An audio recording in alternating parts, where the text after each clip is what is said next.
He composed the hit song of a Philippine boy band, BGYO. Tumalan sila at tingnan natin ang mga talentong ipinamalas sa kanila. So mga jurado, mga judges, pangalan ko 8 ang ating barangay, 16 na taong gulang. Ating pong palakpakan sa Vienna Jane M. Resaba.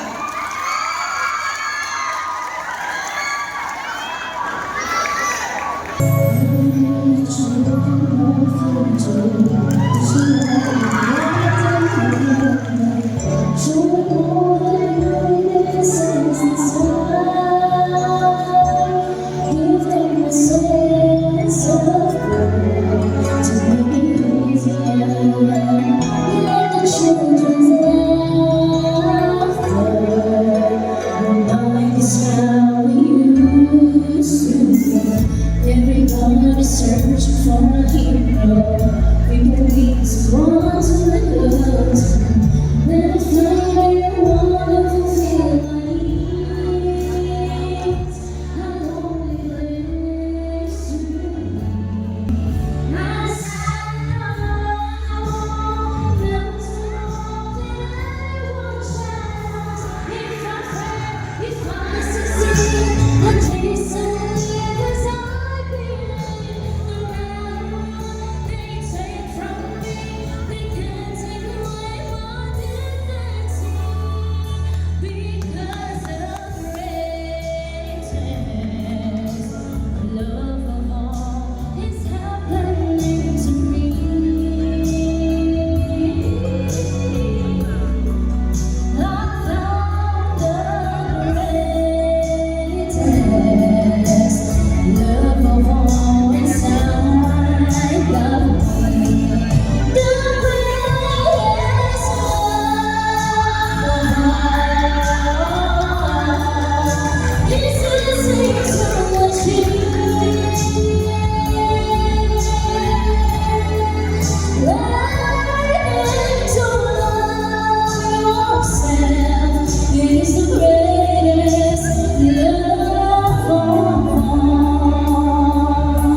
po sa performance ng ating mga contest.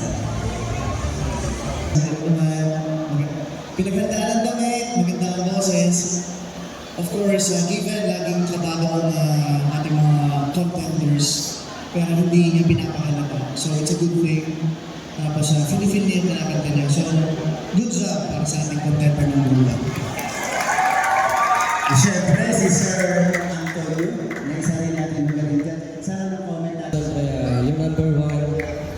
Okay po yung voice quality niya, konting facial expression lang, tsaka huwag masyadong mahihiya sa stage. Kailangan ipakita niya yung, kumbaga damdamin niya yung kanta para mas lalong maramdaman ng manonood yung sinasabi po ng awitin. Salamat po. So, ngayon po ay dala muna tayo sa ikalawang contestant. Kuya Bo? Okay. May mga anak na po, pero mukhang dalaga pa. With her own rendition of Bakit Ako Mahihiya, palakpakan po natin si Cherry Umali.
version ng Bukas na lang kita mamahalin. Palakpakan mo natin, Binibini and Denise Besa.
Gina Marieta Mendoza. Ay, iba?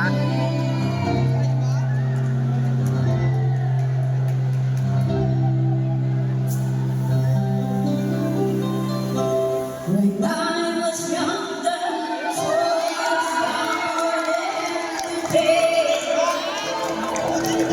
never needed anybody.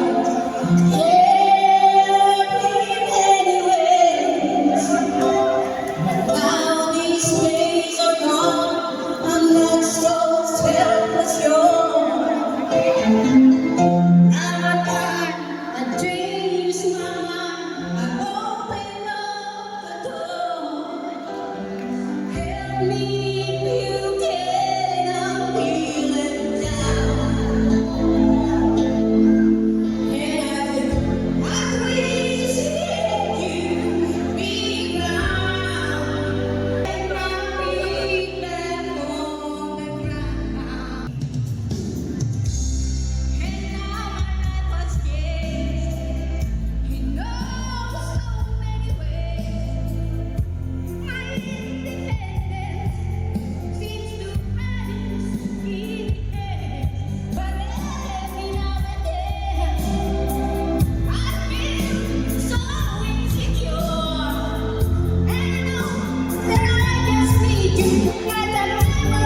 South Border sa Talisan. Tama ka. Ayun, diba? May South Border. Barangay Talisan! Yo! So, marami na po tayong mga activity na abangan. Tulad At na? alam ko po na kayo ay aware na dahil sa mga posting namin na makikita nyo dyan po sa ating barangay. So, katulad po mamaya, and after po ng ating The Voice Talisan, meron pa po ulit tayo abangan. So, marami na po tayong mga activity na alam ko kayo lahat po ay na-enjoy. Ito po ay bilang pabigay po guys sa ating mahal na patrong San Jose. Anong mangyayari pagkatapos tayo? Parang mababago yan mababago ang venue, may ayos. Anong mangyayari ngayon pa rin?